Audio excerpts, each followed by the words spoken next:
সবসময় শুদ্ধ চিত্তে সমর্পিত হয়ে এবং মনে শ্রদ্ধা ভাব নিয়ে কর্ম করুন।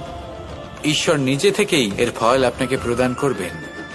আসুন আমার সাথে ভালোবেসে বলুন, রাধা রাধা।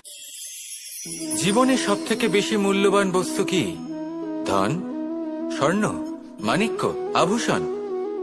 না, এই সব কিছু মিলিয়েও সময়ের এক মুহূর্তের সামনে মলিন হয়ে পড়ে।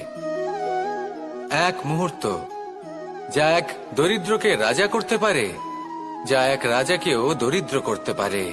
একটি মুহূর্ত যা আপনার আত্মবিশ্বাসকে পর্বতের শিখরে পৌঁছে দিতে পারে। একটি মুহূর্ত যা আপনার অস্তিত্বকে গভীর সাগরে বিলীন করে দিতে পারে। একটি মুহূর্তের খেলা।